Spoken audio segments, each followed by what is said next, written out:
Okay. Хорошо. We finished the theme, and so the next point is timely events and history of the period. Мы закончили раздел «Тема Евангелия», и следующий, 5-й пункт, это время событий и история периода. And it's the same as Matthew, so just say see Matthew notes. И там напишите «СМ» послание Матфея, Евангелие от Матфея.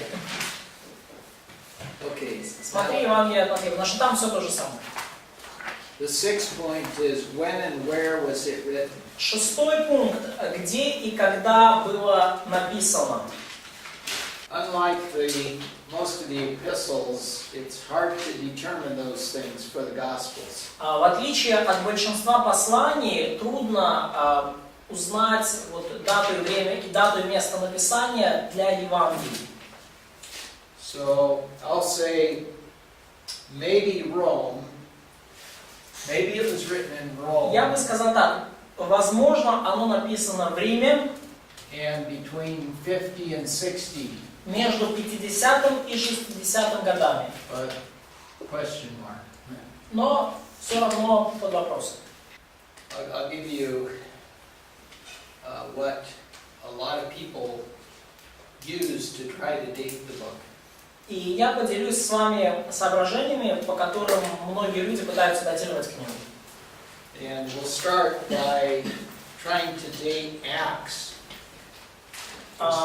И мы попытаемся, начнем с того, что попробуем датировать книгу Деяний. So go to the very last, the end of Acts. Пожалуйста, давайте откроем самый конец книги Деяний.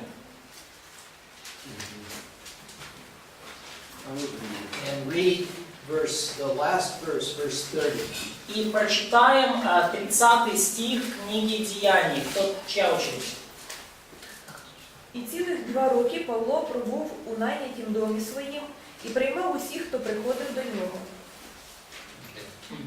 So Paul got out of jail in 62 AD.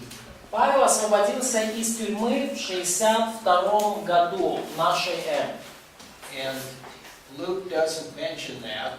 И Лука это не упоминает. So it's probable that Acts was written sometime between 60, but probably finished close to 62. И потому крайне вероятно, что книга Луки написана между 60-м и что уж точно, что закончена она где-то в 62 году. And, we know that Luke, Книга Деяний, я прошу прощения. Деяний. we know that Luke is the first volume of the 2-volume set, Luke and Acts. И мы знаем, что Евангелие от Луки это первый том двухтомника. Евангелие от Луки и Деяний. And so Luke would have been written before this. И Евангелие от Луки написано до этого времени. And these are all maybes. И все это, конечно, может быть. Maybe somewhere in this period. Но, скорее всего, вероятно, где-то в этот период. 58-60 год. Евангелие от Луки, потом после него Деяния. My pastor at home has been teaching on the book of Luke all year. Мой пастор в церкви, в моей церкви дома, где он по книге Луки проповедовал, через книгу Луки проповедовал целый год. And his opinion is that Theophilus, whom Luke addresses his books to, is a lawyer.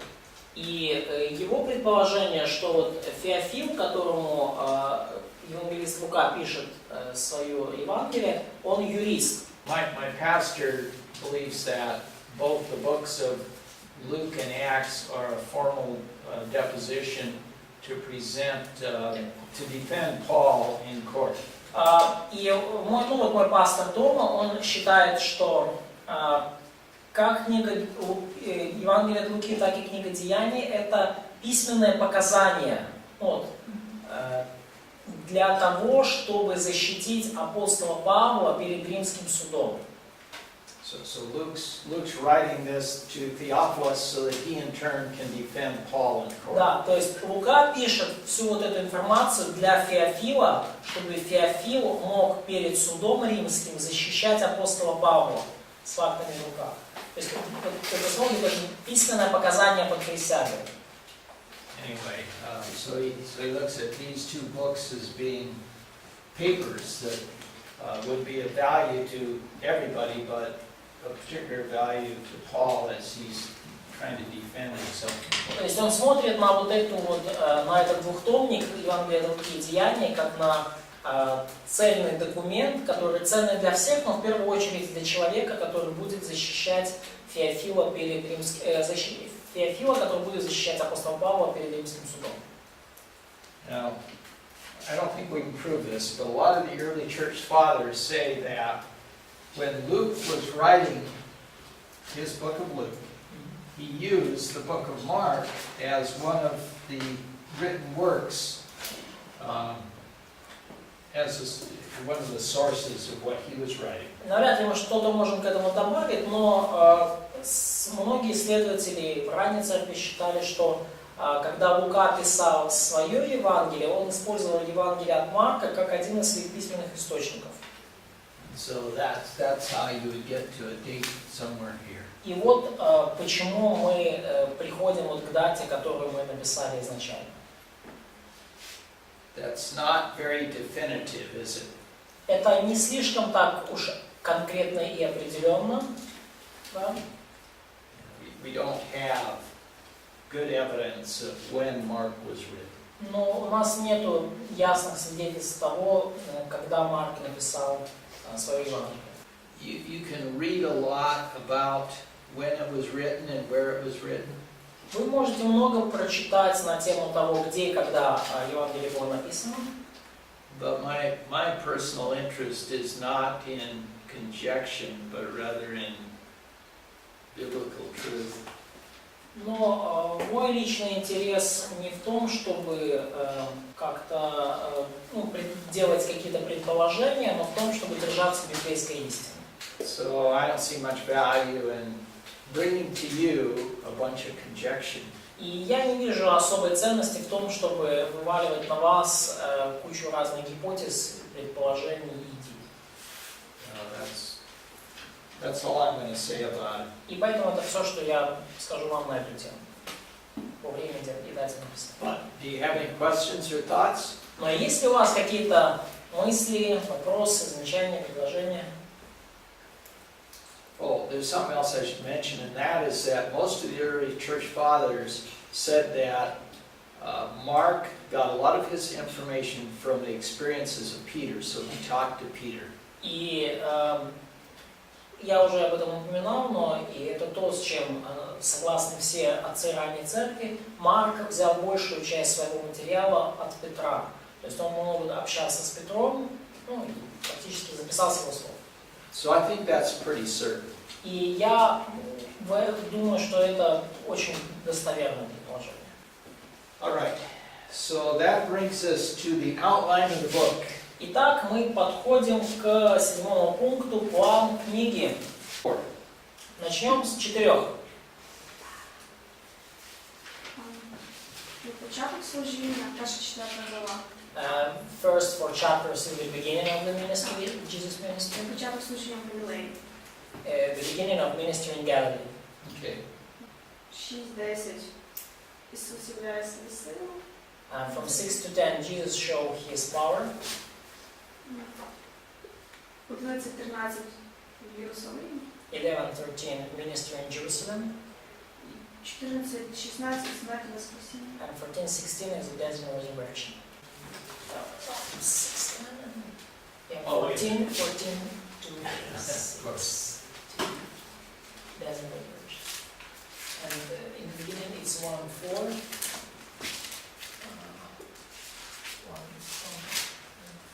1-4. Да, перше 1-4, а друге 5-10. 1-4 and 5-10. Oh. Okay. Got it. Okay. And so again, the title for this one is, Beginning of Jesus' ministry in Galilee. okay, Jesus shows his power. okay, His какое 11? His ministry in Jerusalem okay, and his death and resurrection. okay. So, who's the first five? Кто первый на 5? Оксана. Перше початок Ісусового служіння, дії перед народом. Так, это первые что? Первая глава или? Первые какие главы включает? З першої по третю. Chapter 1st till 3. Okay. The beginning of ministry and his acts before people. His acts in the public. Yeah. З 4 по 8 навчання та чудеса. From 4 to 8, his teaching and his miracles.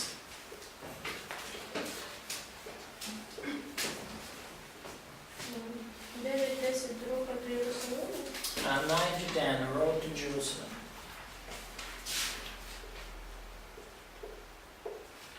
І далі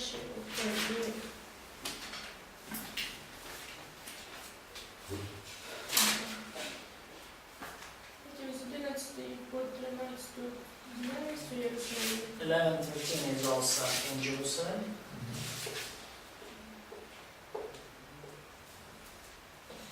І з 14 по 16 зрада, смерть, воскресіння. In 14 is till 16 is the betrayal, the death and resurrection. Зрада, да? Зрада, да? Who else had a five? Yeah. Да. У меня первые 13 стихов первой главы. Это подготовка Иисуса к служению. I have first 13 verses in the first 1:13. This is preparation to ministry. 1, first chapter, 1, verse 1 to 13. Потом с 1 14 стиха по 30 стих 8. Ну, 1:14, 8:30. 1:14 till 8:30. Служение Иисуса в Галилее и за ее пределами. Ministry of Jesus in Galilee and in other areas. 8:31, 10:52. 8:30 and 8:31 and 10:52. Иисус говорит о своей смерти Jesus speaks about his и death. наибольшее царствие – раб на земле. 10:52. And about his servant nature, that the greatest king is the greatest servant. Четвертое, с 11 главы по 14:42. From from chapter 11 to 14:42. Да. 14:42. Въезд Иисуса в Иерусалим, It's Jesus coming into Jerusalem, подготовка к искупительному служению. and his preparation to his redeeming ministry. И пятое, 14:43-16. 14:43 till chapter 16. Смерть, воскресение, вознесение. Death, resurrection, and his coming to heaven. And, one, 1:1 through 1:11. С 1 по 11 стих первой главы, Preparation for ministry. подготовка к служению.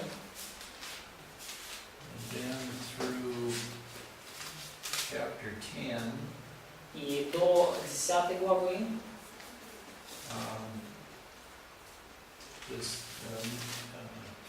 the servant ministers to men. servant ministers. To men. He's ministering to men. Да, слуга служит людям.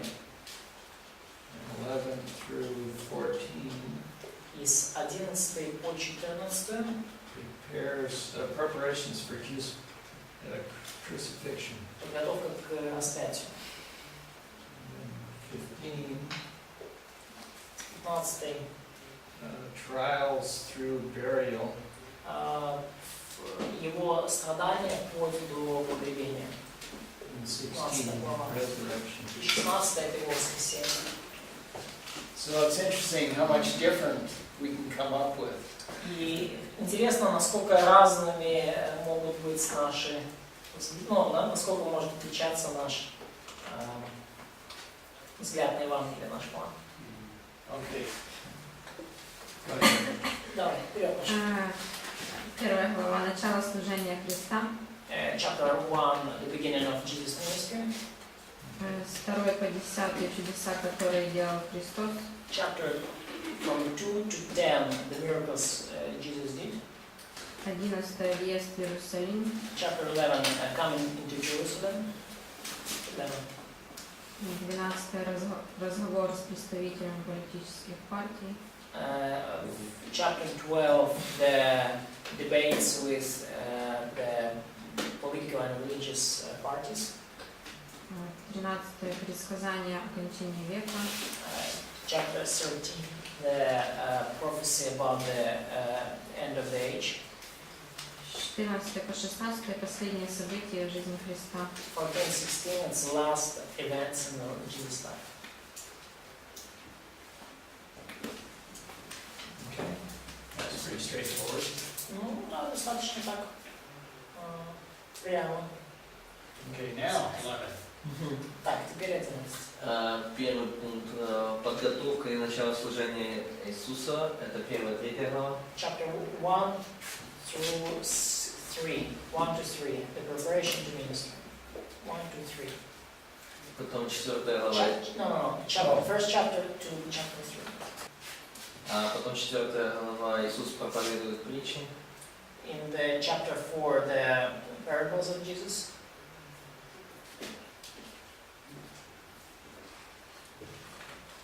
Дальше. С 5 по 8 чудеса Иисуса. Chapter 5 to 8, the miracles of Jesus.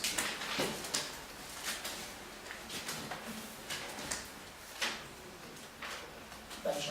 9 глава преображения Chapter 9, transfiguration. и важнейшие царствия. And the most important in kingdom.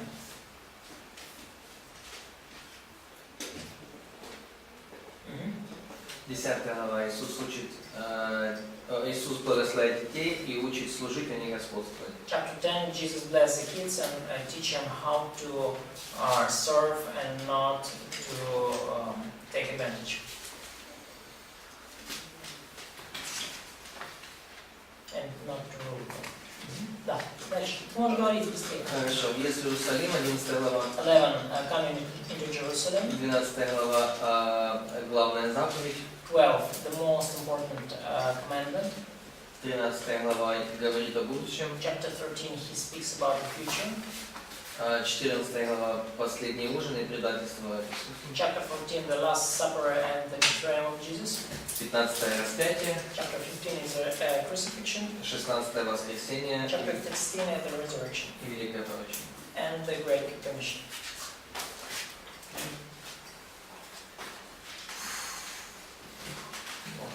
Well, Но у меня уже получилось 4. Я Uh, их объединила. I already have 4, Katya says, and she conjuncted them. She collapsed. collapsed them together. Okay. Можно говорить 4? Да, Мгм. 4, 4. 1-3. Начало No, служения. no, 4, yeah. 1, 2, 3, the beginning of ministry. Подготовка к служению. Начало, Preparation to подготовка. ministry. 4-10. Непосредственно The служение. ministry of Jesus. Это чудеса, притчи, The наставления. miracles, parables, teaching. И 11-15. События в Иерусалиме при 11 последнем въезде. to 15, the events in Jerusalem during his last time here. И последнее явление ученика. And the last is 16, yeah, is when he showed up to disciples. Так, 14. Ну да, ну тоже видно, можно все больше сгруппировать. But of course, Но я, ну как я уже сделал, ну то есть больше такой обширный. Значит, первое, 11, первые 11 стихов. first 11 verses. Приготовление к служению. Preparation to ministry. С 12 по 20 стих. Chapter 1, verses 12 to 20. Начало служения в Галилее. Beginning of ministry in Galilee. Потом 1:21 во вторую главу 12 стих. 1:21 to 2:12. Исцеление прокаженного и расслабленного. The healing of Myer's leprosy and the man who cannot move. Потом 2:13, 3:6. 2:13, 3:6. Разногласия с израильской религией, ну и с христианами. The debates and opposition of religious Jews. Дальше 3 глава 7 по 35 стих. Chapter 3 from 7 to 35. Следование за Иисусом. Following Jesus. Следование за Иисусом. Дальше 4 глава с 1 по 34 стихи. Chapter Притчи. 4 from 1 to 34, the parables. Дальше 4:35, 8:38. 4, 35, 8, 38. Большие чудеса. Big miracles. Дальше 9 глава, Chapter 9, 13 стихов. Преображение. first 13 verses is a transfiguration account. Дальше 9:14, 10:52. Поучение Иисуса. 9:14, 10:52, the teaching of Jesus. Дальше 11 глава, 13:32. Chapter 11 to 13:32. Въезд в Иерусалим, последний этап служения. Coming to Jerusalem and the last ministry here. 14 глава по 52 стих. 14 по 52. Да, ну, 14 по 52 стиха. 14, chapter 14. Вся? Не вся. По 52 стих. 52. Хорошо, что там? Вечеря. The last supper. Дальше 14 глава с 53 стиха и 15:21. Суд над Иисусом. 14:53, 15:21. 14:53 to 15:21. The court, the trial of Jesus. 15:22, 47. 15:22, 47. Распятие, смерть и погребение Иисуса. Crucifixion, death, and burial of Jesus. И 16 глава воскресения и вознесения. And chapter 16 is resurrection and ascension. All right. Хорошо. Yeah, we don't see long sermons. Мы не видим там длинных проповедей. I think the only one is chapter 13. И я думаю, что единственная длинная проповедь там 13 глава. A lot of deeds, a lot of action. Очень много дел, очень много действия. He has a way of combining things, so he'll. И Марк объединяет определенным образом события. He seems to take. He's not so interested in a chronological order of these events as much as just putting them in an order that shows how Jesus is servant and is serving man. Он не настолько, похоже, заинтересован в хронологической точности событий, чтобы они следовали в хронологической последовательности, но в том, чтобы объединить их определенным образом и показать то, как Иисус является слугой, и как Он служит людям. All right. So with that, what we'll do is this time we're going to go just kind of page by page through Mark. And you can make whatever comments you want or questions. В этот раз мы также пройдем сейчас Марка страница за страницей, и вы можете делать свои комментарии и замечания. So we'll start with chapter 1. Мы начнем с первой главы. And just scan through that real fast and then make any comments you'd like to make or questions. Просканируйте глазами, настолько быстро, насколько можете, задайте, поделитесь своими комментариями или вопросами, если таковые имеются.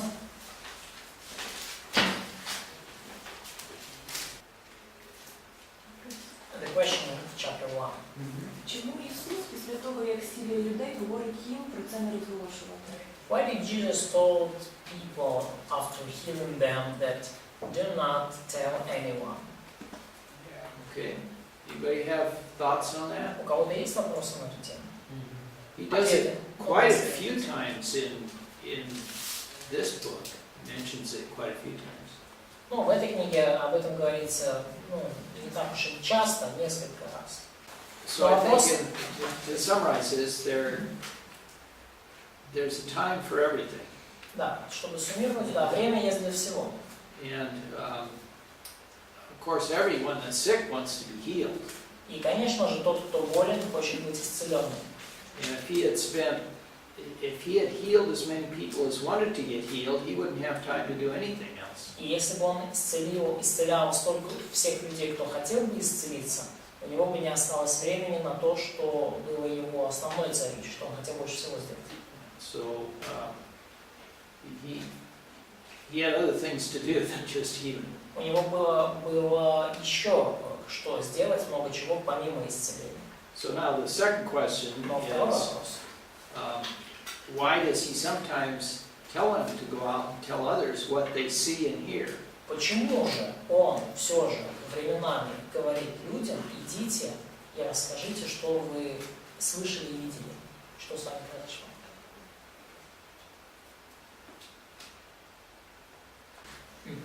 Можно? Да, что One more question. как я вижу, главная цель Иисуса, это по Евангелию Марка, была проповедовать.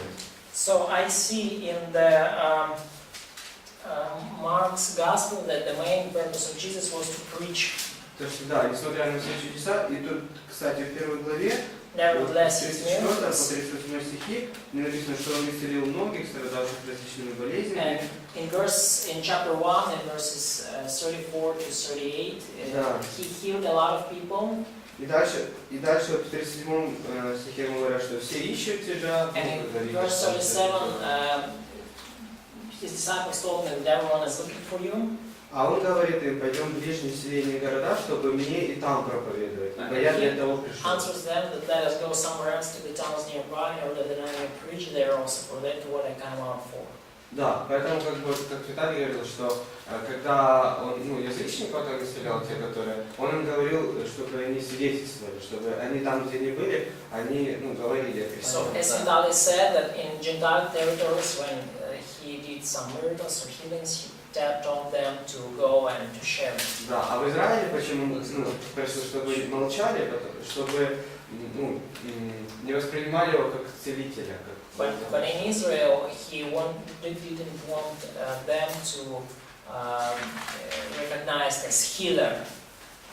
So he just did not want them to seek for him just as a healing man. Yeah, I think this verse 38, Mark 1:38 is very important. Да, я думаю, что вот этот стих Марка 1:38 очень важен.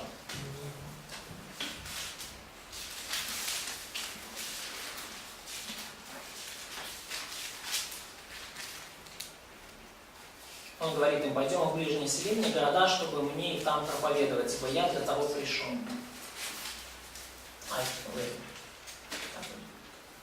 Я просто подчеркивал все слова, где написано проповедовал, учил, и очень много таких мест. Как тотчас я много проповедовал. I've marked the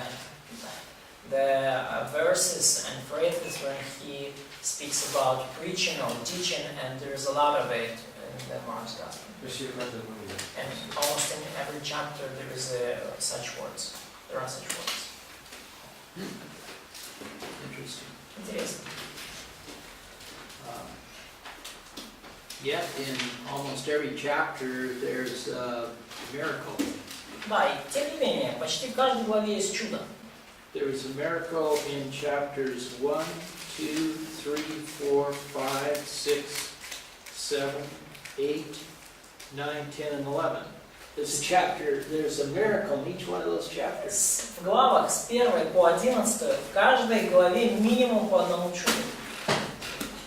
So there's this, he's doing the miracles to show that he is God. Он делает чудеса, чтобы показать, что он Бог.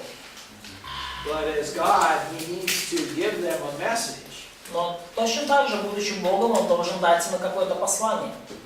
And he can't do it because there's so many people coming to him to be healed. И он не может этого сделать часто, если огромное количество людей стекаются к нему за исцелением. Okay. 12, Стих, or excuse me, chapter 4. глава 4. There's two here that were not in 12. Let's read them. So read 21 through 24. Oh, first chapter, yeah? In chapter 4, 21 through 24. 4 глава, с 21 по 24 стих. Кто прочитает или не прочитает? Затем он сказал им: разве для того вносит в дом светильник, чтобы поставить его под горшок или под кровать? Наоборот, его ставят на подсвечник. Нет ничего тайного, что не станет явным, и нет ничего скрытого, что не выйдет наружу. Если кого слушает, чтобы слышать, пусть слышит. И еще сказал им: будьте внимательны к тому, что вы слышите. Какую меру вы мерите, такой будет мерно и вам, и даже прибавлено. 24.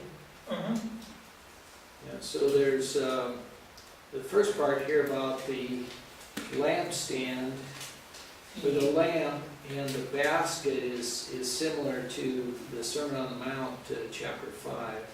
Ну вот здесь вот первая часть здесь о свече и подсвечнике, да, и первая часть похожа на то, что Иисус говорил в Нагорной проповеди. But then he has this 24. Но дальше идет 24 стих. Какой меру вы мерите, такой мерно будет вам. If we don't use what he gives us, then he won't continue to give us. И если мы не будем использовать то, что Он нам дает, Он перестанет нам давать то, что нам. So if you're going to grow as a believer, you have to be receptive to truth and learning. И потому, чтобы расти как верующим, вам нужно принимать истину, быть открытым к истине. And then read 26 through 29. That's different also. И прочитайте, пожалуйста, также 26 по 29 стих 4 главы, 26-29 стих. И сказал: Царствие Божие подобно тому, как если человек бросит семя в землю и спит, и встает ночью и днем, и как семя всходит и растет, не знает он, ибо земля сама собой производит сперва зелень, потом колос, потом полное зерно в колосе. Когда же созреет плод, немедленно посылает сев, потому что настала жатва. This is only in Mark. Это то, что встречается только в Евангелии от Марка. So what is he saying here? Что он здесь говорит? That the growth is kind of automatic, so it's by itself. The kingdom grows by itself. Okay. И от человека не зависит это? От человека это не зависит. It's not dependent on human efforts. Yeah. We may not even understand how it grows. И мы, может быть, можем даже не понимать, как растет царство. So he's talking about the kingdom here and not about the church. То есть он говорит здесь о царстве, а не о церкви. But there's a parallel in the church that there's this growth going on all over the world that we don't understand and can't see. Но есть также параллели с церковью, и идет рост церкви по всему миру, который мы не можем ни понять и часто не можем даже увидеть. So that I always think about the West taking the gospel to China. To China. И я вот думал недавно о том, что западные миссионеры принесли Евангелие в Китай. And then during the Second World War, all the Westerners were either killed or run out of China. И во время Второй мировой войны все люди с Запада были либо убиты, либо сбежали, покинули Китай. And what happened to the church after that? Что случилось в церкви после этого? Пробуждение. Revival. Yeah, it grew faster than it ever did before. Она начала расти быстрее, чем когда-либо до этого. So, how do you understand that? Как понять? It's just God Это Бог. at work. Yeah. Okay. Let's see. So it's interesting, for example, in chapter 4, all of these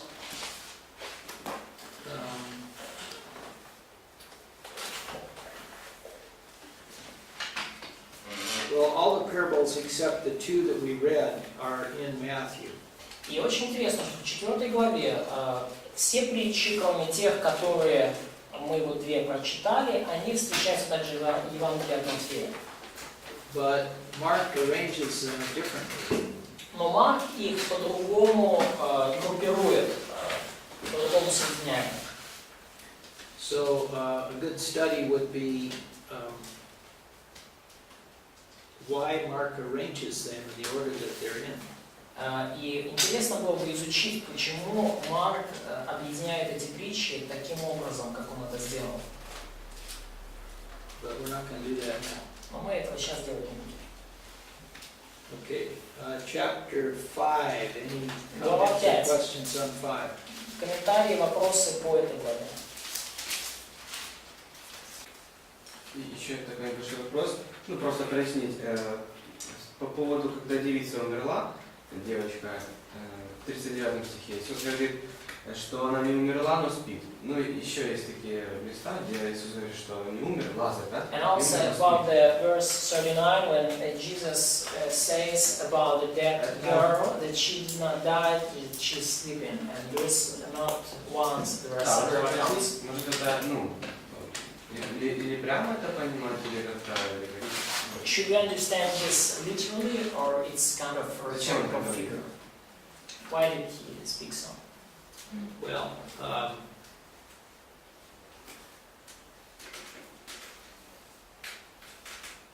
we know that it is given to men once to die. Мы знаем, что человеку надлежит однажды умереть, а потом суд. So, in the case of Lazarus, В случае с Лазарем, he did die. Лазарь буквально умер. I don't know what happened to his soul and spirit in the meantime, but they were separated from the body because the body was, I think, was probably in the process of decaying. It's Lazarus' account, yeah? Huh? You speak now about Lazarus. Yeah. I think Lazarus, in the case of Lazarus, I think that he was dead. Но в случае с Лазарем, Лазарь был мертв.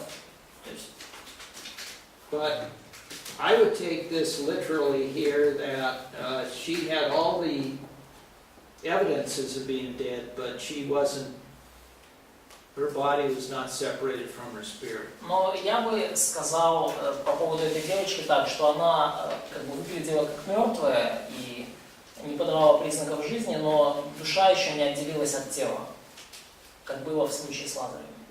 We know that Jesus can raise somebody from the dead. Но мы знаем, что Иисус может воскресить кого угодно из мертвых. But he said she's not dead. Но он сказал, что она не умерла. So I just take it she's not dead. Ну, я принимаю это как то, что она не умерла. Почему Иисус говорил, что Лазарь уснул, когда он буквально умер? So why did Jesus tell that Lazarus slept while he literally died? Because I think that's an exception. Потому что это исключение. Jesus doesn't say that he's sleeping, does he? Jesus did not say. About Lazarus? Jesus said that he's sleeping, but then he said directly that he died. He died, yeah. Ну, то есть Иисус сказал, что он умер, заснул, а потом уже, так сказать, когда они не догнали, он сказал прямо, что он умер. Поэтому Лазарь умер буквально, в буквальном смысле.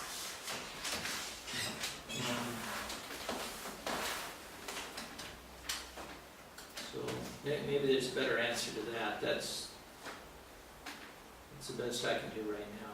Ну, это лучший ответ, который я могу дать прямо сейчас.